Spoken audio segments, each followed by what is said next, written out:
Medical Laboratory Technology program. Today I have privilege to introducing you with technology. So as we delve into complexities about this topic, I invite you all to join me for exploring its classification, history and geographical distribution. So let's embark on this learning journey together.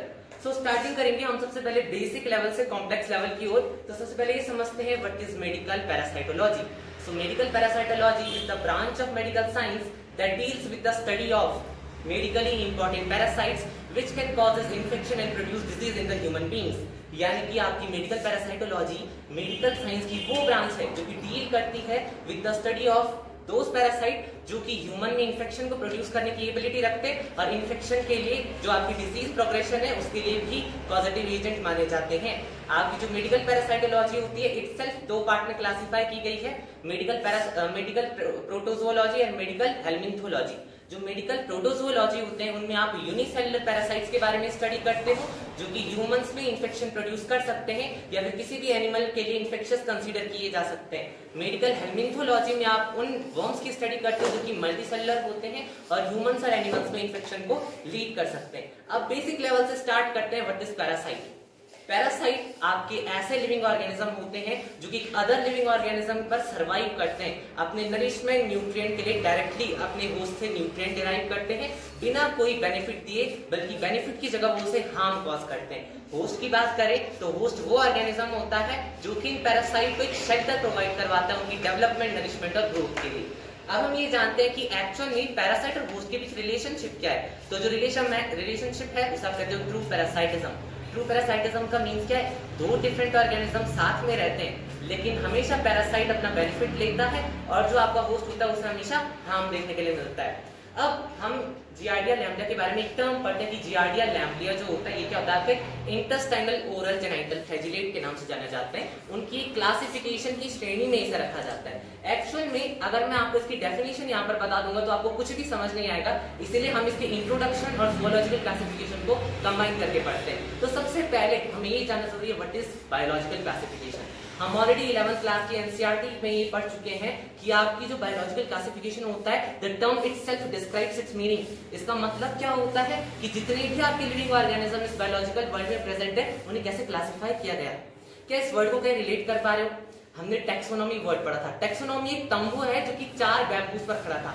जिसमें पहला था characterization, second is identification, third is classification and fourth is nomenclature. और हम ये already पढ़ चुके हैं कि क्लासिफिकेशन कोई सिंपल प्रोसेस नहीं है, it is a multi step process. एक सिंगल स्टेप में कंप्लीट होने वाली प्रोसेस नहीं है। फॉर एग्जांपल आप किसी जंगल में भटकते भटकते आपके सामने कोई ऑर्गेनिज्म आ गया तो आप सबसे पहले से क्या करोगे, किंगडम अलॉट करोगे। तो ये आप फॉर एग्जांपल वो कोई इंसेक्ट है तो आपने क्या आप उसे उस किंगडम एनिमिलिया में रख सकते हो? यस। क्या आप उसे फाइलम आर्थ्रोपोडा में रख सकते हो? यस। क्या आप उसे क्लास इंसेक्टा में रख सकते हो? यस। तो इस तरीके से एक मल्टी स्टेप प्रोसेस आपका क्लासिफिकेशन के अंदर कंसीडर किया जाता है। अब हम ये समझते हैं कि एक्चुअल में आपकी इस लिविंग वर्ल्ड में 1.7 से 1.8 मिलियन और इससे भी ज्यादा स्पीशीज अभी तक पैरासाइट्स और माइक्रो ऑर्गेनिजम्स और ह्यूमन की अभी तक डिस्क्राइब कर दी गई है। तो जब इन सारी चीजों को क्लासिफाई किया होगा तो केवल एक साइंटिस्ट का अप्रोच तो बिल्कुल सही नहीं रहा होगा। बहुत सारे साइंटिफिक रीजन पहले कहीं जाकर क्या होंगे, फेल होंगे, तब कहीं जाकर हमें क्या मिला, एक्चुअल क्लासिफिकेशन सिस्टम मिला। तो स्टार्ट करते हैं एग्जांपल से। सबसे पहला नॉन साइंटिफिक क्लासिफिकेशन जो कि किसी भी साइंटिस्ट ने नहीं दिया, एक जनरली एक ह्यूमन के यूजेस के बेस पर इसे क्लासिफाई किया गया था। एक ह्यूमन के लिए अपने सर्वाइवल के लिए मोस्ट इंपोर्टेंट थिंग्स क्या है, रोटी कपड़ा मकान, उस बेस पर उन्होंने ऑर्गेनिज्म को क्लासिफाई कर दिया। सेकंड थिंग, अरिस्टोटल का क्लासिफिकेशन। अरिस्टोटल क्या है, आपके बायोलॉजी के फादर है। इन्होंने पहला साइंटिफिक क्लासिफिकेशन दिया। इन्होंने कहा कि मैं ऑर्गेनिज्म को 2 कैटेगरी में डिवाइड करूंगा। इन्होंने टर्म कैटेगरी का यूज किया जिसमें इन्होंने कहा कि मैं प्लांट्स को अलग कर दूंगा और एनिमल कैटेगरी को अलग कर दूंगा। प्लांट्स को इन्होंने इनकी मॉर्फोलॉजी के बेस पर 3 डिफरेंट मॉर्फोलॉजी पर डिवाइड कर दिया। पहला उन्होंने कहा जो उन्हें बड़े बड़े स्ट्रक्चर दिखे उन्होंने कह दिया उन्हें ट्रीज। सेकंड उन्हें झाड़ियां दिखी तो उन्होंने कह दिया उन्हें श्रब्स। कुछ उन्हें क्या दिखे, पौधे दिखे तो उन्होंने उन्हें कह दिया हर्ब्स। देन उनका जो साइंटिफिक रीजन था वो था एनिमल्स की कैटेगरी को ग्रुप में क्लासिफाई करने के लिए। On the presence and absence of red blood, जिस ऑर्गेनिज्म के पास एनिमिलिया कैटेगरी के जिस ऑर्गेनिज्म के पास रेड ब्लड प्रेजेंट होगा वो इनेमा है और जिसके पास रेड ब्लड प्रेजेंट नहीं है वो अनेमा है। तो इस तरीके से क्या किया गया था, अरिस्टोटल ने पहला साइंटिफिक रीजन दिया था क्लासिफिकेशन का। सेकंड आपके कैरोलस लिनियस है जिन्होंने 2 किंगडम सिस्टम ऑफ क्लासिफिकेशन दिया। उन्होंने क्या कहा, किंगडम टर्म यानी कि मैं ऑर्गेनिजम्स को क्लासिफाई करूंगा दो किंगडम्स में, एक प्लांट किंगडम, एक एनिमलिया किंगडम। उन्होंने बेसिस लिया on the presence and absence of cell wall. जिन ऑर्गेनिजम्स के पास सेल वॉल थी उन्होंने उन्हें प्लांट में कंसीडर कर दिया, और जिन ऑर्गेनिजम्स के पास सेल वॉल नहीं थी उन्होंने उसे कैरेक्टरिस्टिक आपके सारे ऑर्गेनिजम्स को क्लासिफाई करने के लिए सफिशिएंट नहीं है, इसलिए इनके बहुत सारे डेमेरिट्स आपके सामने आए, जिसकी वजह से इनका two kingdom system of classification भी फेल हो गया। Third kingdom system of classification में आपको जो थर्ड साइंटिस्ट है जिनका नाम था अर्नस्ट हेक्कर, इन्होंने आपके प्रोटिस्टा किंगडम को डिराइव किया। Then fourth kingdom system of classification में जो आपका फोर्थ किंगडम था जिसे आप क्या कहते हो मोनेरा, इसे आपके कोपलैंड ने डिस्क्राइब किया। लेकिन इन सब की जो डेमेरिट्स थे, इन सब की जो हारने के रीजन थे, उन सब को ध्यान में रखते हुए आर.एच. विटेकर ने 1969 में सबसे पहला 5 किंगडम सिस्टम ऑफ क्लासिफिकेशन आपके सामने रखा। उन्होंने जो कैरेक्टरिस्टिक यूज किए, उन्होंने कहा कि अगर मैं यूनिसेलर और मल्टीसेलर को अलग अलग रखना चाहूंगा तो मैं वहां पर यूज करूंगा लेवल ऑफ ऑर्गेनाइजेशन कैरेक्टर का। सेकंड, उन्होंने जो कैरेक्टर लिया प्रोकैरियोट्स को यूकैरियोट्स से डिफरेंशिएट करने के लिए, वो था सेलुलर स्ट्रक्चर। और थर्ड, उन्होंने क्या किया, ऑटोट्रॉफ्स को आपके जो हेट्रोट्रॉफ्स होते हैं उन्हें डिफरेंशिएट करने के लिए। ऑटोट्रॉफ्स कौन से ऑर्गेनिज्म होते हैं जो अपना फूड खुद सिंथेसाइज करते हैं, और हेट्रोट्रॉफ्स कौन होते हैं जो कि दूसरे ऑर्गेनिज्म पर डिपेंड करते हैं अपने न्यूट्रिशन के लिए। तो ऑटोट्रॉफ्स और हेट्रोट्रॉफ्स को डिफरेंशिएट करने के लिए उन्होंने मोड ऑफ न्यूट्रिशन आपका थर्ड कैरेक्टरिस्टिक लिया। फोर्थ, उन्होंने रिप्रोडक्शन के लिए, और fifth, one of the most important which is known as phylogenetic relationship. Phylogenetic relationship को हम इवोल्यूशनरी रिलेशनशिप के नाम से भी जानते हैं, यानी कि आप एक्चुअल में किस ऑर्गेनिज्म से सिमिलैरिटी शो करते हो। अगर मैं बात करूं कि ऑस्ट्रेलिया में अगर मेरी नीम के साथ सिमिलैरिटी 37% है तो एक फैक्ट है, और थ्योरी, ये कोई थ्योरी नहीं है जिसे मैं चेंज कर सकूं। सेकंड, अगर मैं किसी बंदर से या फिर किसी मंकी से 93 to 94% सिमिलैरिटी शो करता हूं तो ये फैक्ट है, इसको भी मैं चेंज नहीं कर सकता। तो ये one of the most important phylogenetic relationship character उन्होंने यूज किया। इस बेस पर उन्होंने जो 5 किंगडम दिए, उन्होंने कहा कि पहला किंगडम जो मोनेरा है मैं उसमें उन ऑर्गेनिज्म पर रख दूंगा जो कि यूनिसेलर होंगे और प्रोकैरियोट्स होंगे। सेकंड, जो उन्होंने किंगडम बोला प्रोटिस्टा, मैं इसमें उन ऑर्गेनिज्म को रखूंगा जो कि क्या होंगे, यूनिसेलर और यूकैरियोट्स। देन थर्ड किंगडम उन्होंने खुद बताया था जो कि फंजाई, जो कि आपका मल्टीसेलुलर है, हेट्रोट्रॉफ है और सेप्रोफाइट है, यानी कि डेड और डिकेइंग मैटर पर ग्रो करता है, जैसे कि आप फंगस का एग्जांपल देते हो। देन फोर्थ किंगडम उन्होंने बोला प्लांट है, जिसमें मैं मल्टीसेलुलर प्लांट्स को रख दूंगा जिनके पास सेल वॉल प्रेजेंट होगी, एज वेल एज वो आपके क्या होंगे, ऑटोट्रॉफ्स, अपना खाना खुद सिंथेसाइज करेंगे। देन एनिमलिया किंगडम में मैं उन ऑर्गेनिज्म को रख दूंगा जो कि मल्टीसेलुलरिटी शो करेंगे, उनके पास सेल वॉल एब्सेंट होगी और इनके पास होलोजोइक मोड ऑफ न्यूट्रिशन होगा, जिसे आप हेट्रोट्रॉफ्स में ही कंसीडर करते हो।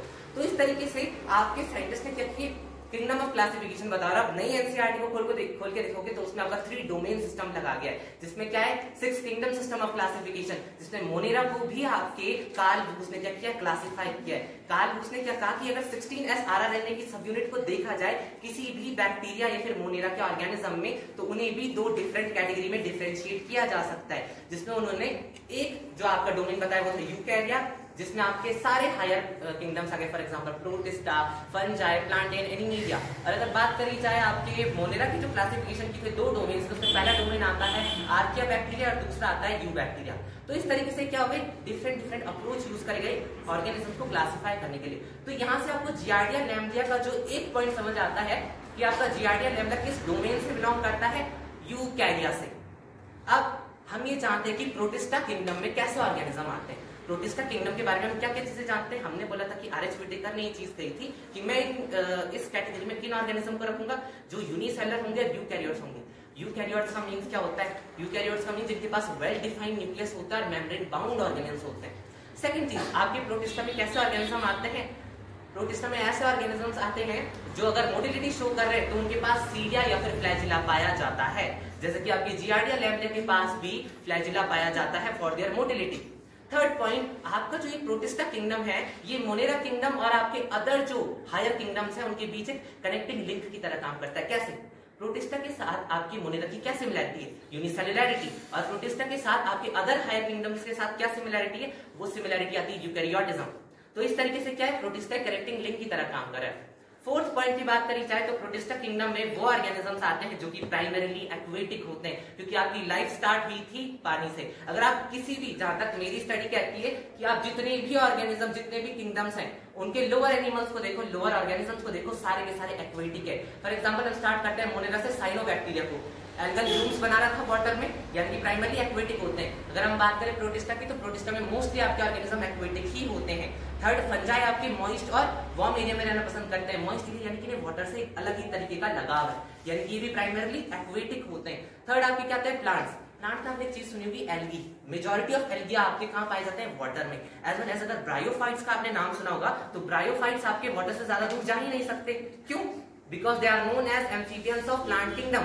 सिक्स्थ आपके क्या आते हैं, एनिमेलिया किंगडम। एनिमेलिया किंगडम के दो सब किंगडम थे, एक आता था सब किंगडम पैराजोआ, एक आता था सब किंगडम यूमेटाजोआ।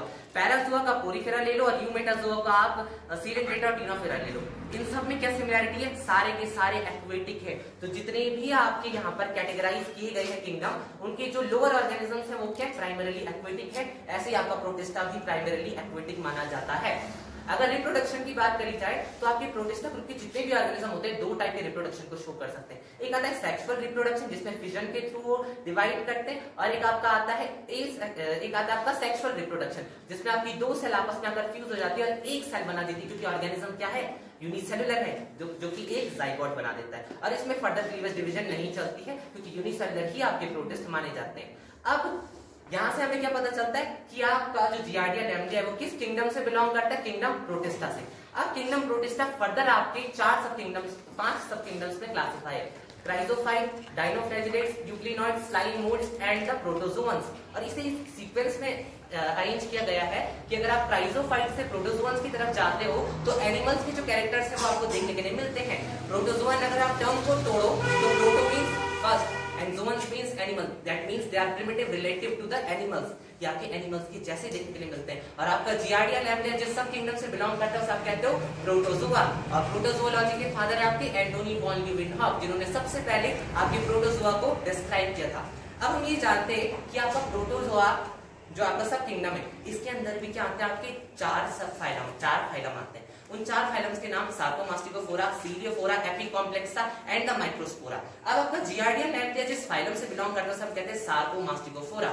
अब सार्कोमास्टिकोफोरा से बिलोंग करने के पीछे रीजन ये है कि आपका सार्कोमास्टिकोफोरा टर्म को अगर आप तोड़ो, तो आपका सार्कोमास्टिकोफोरा भी 2 सब फाइलम में डिवाइड होता है। एक आता है सार्कोडीना, जिसमें आपके ऐसे ऑर्गेनिज्म आते हैं जो कि अपने स्यूडोपोडिया के थ्रू लोकोमोशन शो कर सकते हैं। सेकंड, मास्टिकोफोरा सब फाइलम में ऐसे ऑर्गेनिज्म आएंगे प्रोटोजोआ के जिनके पास फ्लैजिला होगा फॉर देयर मोटिलिटी। देन हम नेक्स्ट आते हैं आपके सब फाइलम के बाद हम आते हैं किस पर, आपके जो प्रोटोजोअन्स है, ये जो आपका जियार्डिया लैम्ब्लिया है। अब इसका ओवरऑल हम एक क्लासिफिकेशन आपके सामने रखते हैं, which is zoological classification. Zoological classification में हमने पहली चीज क्या पढ़ी, आपका डोमेन क्या है जियार्डिया लैम्ब्लिया का, यूकैरिया। सेकंड, कौन से किंगडम से बिलोंग करते हैं, किंगडम प्रोटिस्टा। क्लास इनकी आती है ज़ूमास्टिकोफोरा। और अगर बात करी जाए फैमिली की, तो हेक्सामाटिडाई, और ऑर्डर की डिप्लोमाटिडाई। फैमिली आपकी आती है जियार्डिया और स्पीशीज आती है लैम्ब्लिया।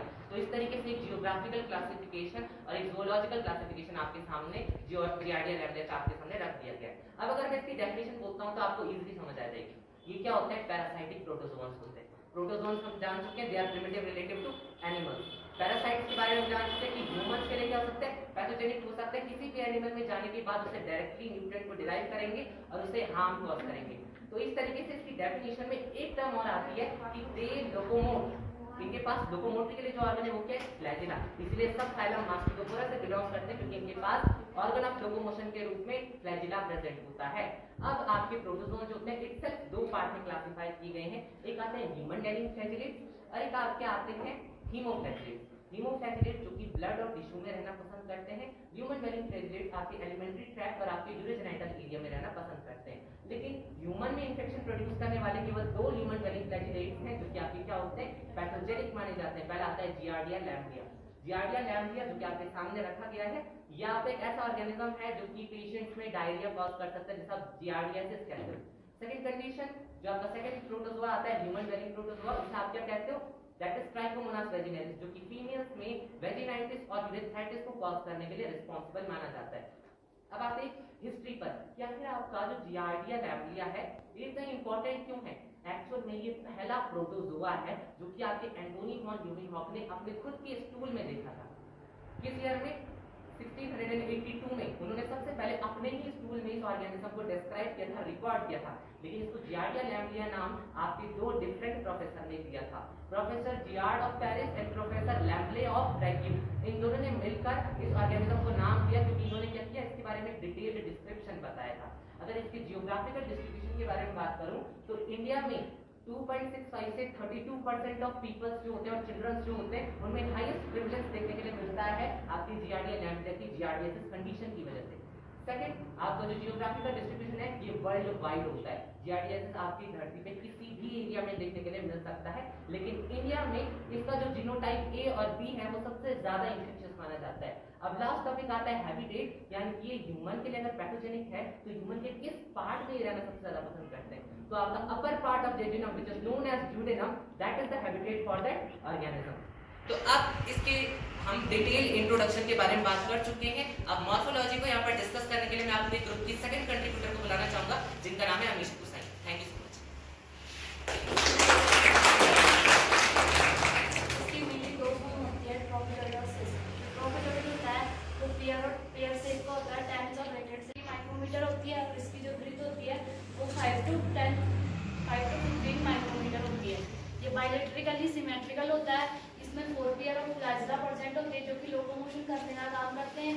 जो एक्सोनिन होता है फ्लैजिला का इंट्रासेलुलर स्ट्रक्चर की तरह होता है जो कि फ्लैजिला को न्यूट्रिएंट प्रोवाइड करता है, साथ ही साथ सपोर्ट भी प्रोवाइड करता है। अब आता है इसमें न्यूक्लियस, न्यूक्लियोलस और कैरियोसोम।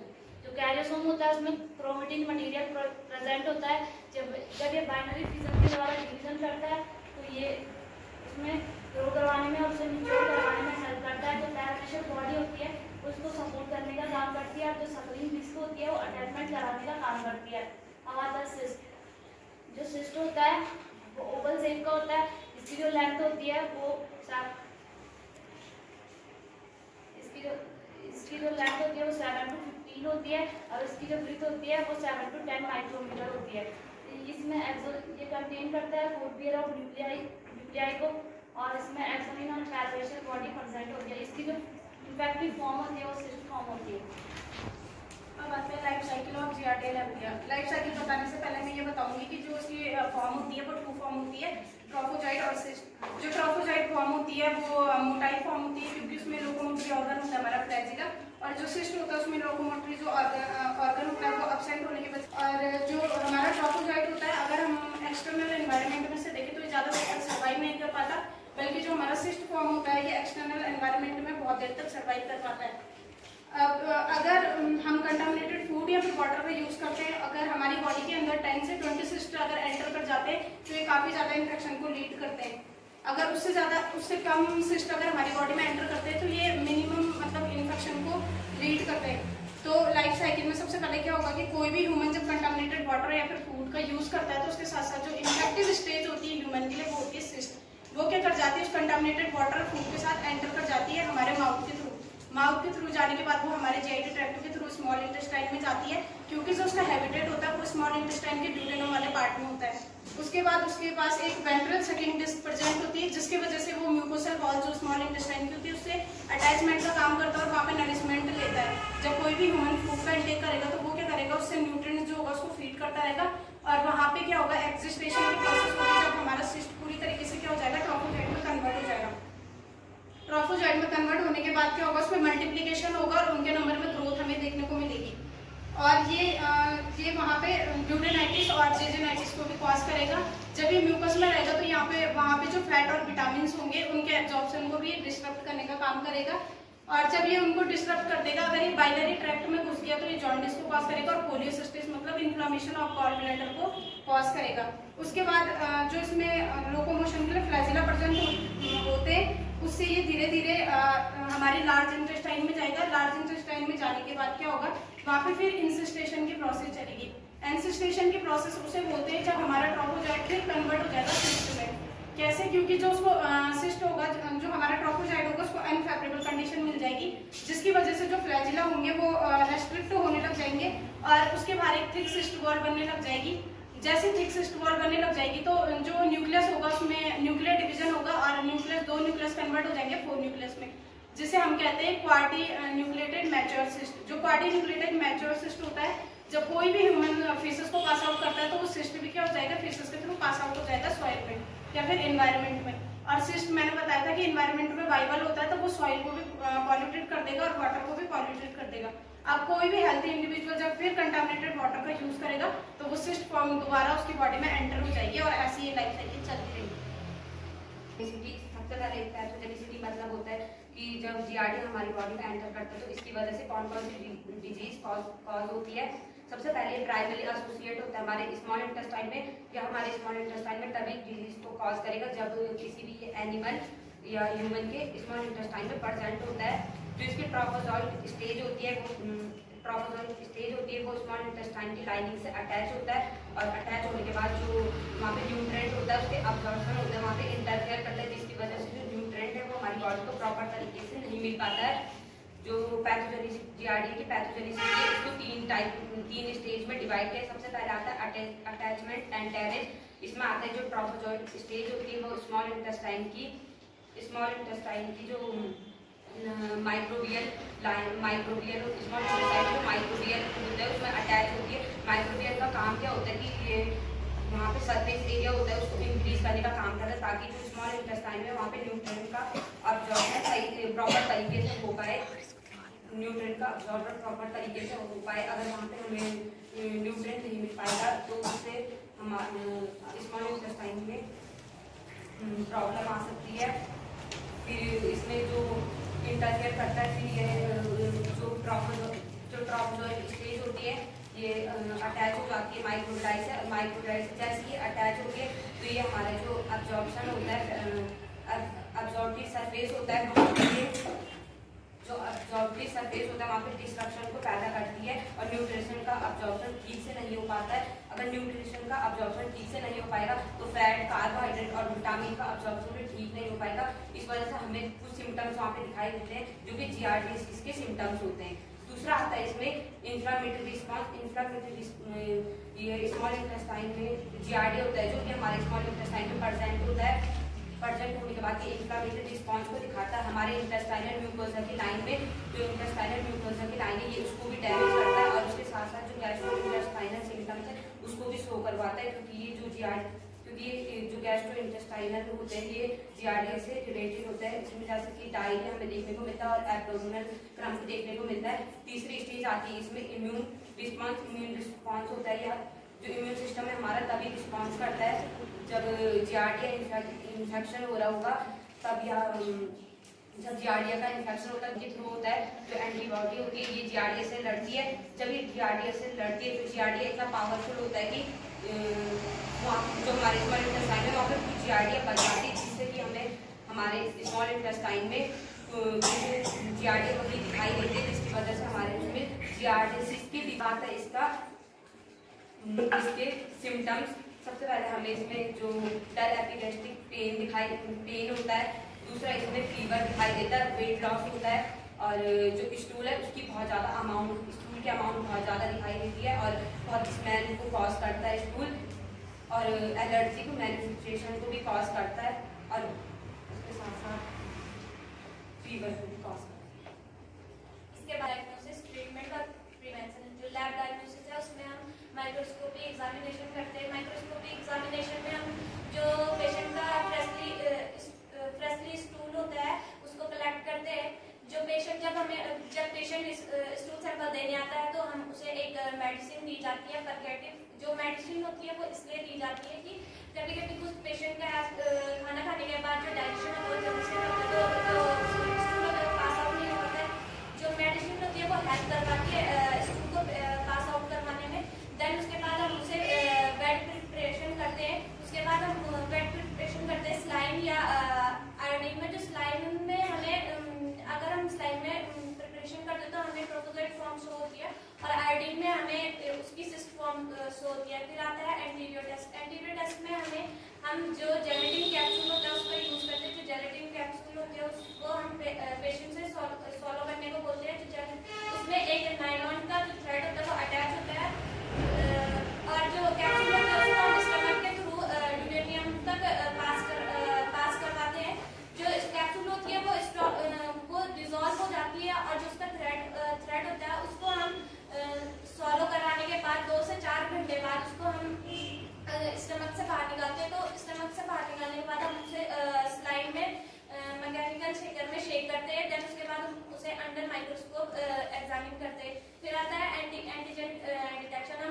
इसमें हम एंटीजन डिटेक्शन हम फ्लूरोसेंट माइक्रोस्कोप में कर सकते हैं, मोनोक्लोनल एंटीबॉडी और एलाइजा का यूज करके। जो एंटीबॉडी डिटेक्शन है उसमें हम सीरम का पेशेंट के सीरम से एलाइजा के थ्रू उसको डिटेक्ट कर सकते हैं। देन उसके बाद आता है